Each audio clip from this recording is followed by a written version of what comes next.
And welcome back guys, सबैजनालाई नमस्ते।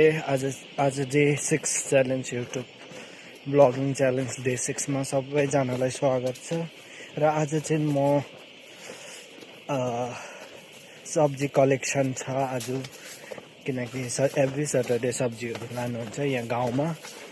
अनि सब्जी चाहिँ हाम्रोतिर चाहिँ अहिलेको हालैमा चाहिँ बिन्सहरू, बैगुनहरू अनि खोर्सानीहरू हुने गर्छ।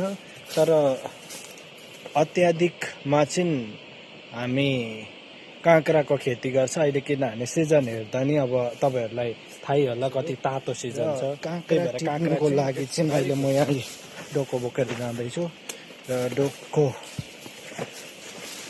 बोकेर तपाईहरूले हेर्न सक्नुहुनेछ कस्तो फलेको रहेछ है। अब यसलाई चाहिँ मैले यहीँ यस्तो टिप्यो, यस्तो छ है। यो बिक्दैन किनकि यसमा हेर्न सक्नुहुन्छ अरूलाई नि खानुको लागि बेच्ने हो। खानुको लागि बेचिसकेपछि राम्रो राम्रो खालको बेच्छ, जस्तो कि तपाईहरूले हेर्न सक्नुहुन्छ यो कति राम्रो छ है, केही भएको पनि छैन, फ्रेस सानो।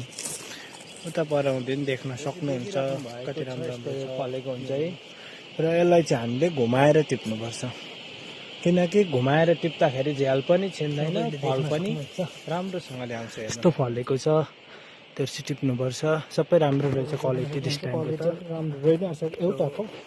र मैले एक डोको कलेक्ट गरिसकेँ, आमाले एक डोको लिएर जानुभयो, अझै एक डोको जति रहेछ। सो यतिबाट यो चाहिँ हामीले ग्रोस कलेक्सन भन्छ यसलाई चाहिँ। र यसबाट फेरि हामीले सेपरेट गर्नुपर्छ, लाइक सानो खालको छ भने केजीमा जान्छ, ठुलो खालको छ भने पिसमा जान्छ। र त्यही अनुसारले दाम पनि त्यस्तै हुन्छ। र लास्ट टाइम चाहिँ हामीले अराउन्ड 45 केजी सानो खालको र 25 पिस बेचेको थियो ठुलो खालको। यस्तो लाइक यो ठुलोमा जान्छ यार,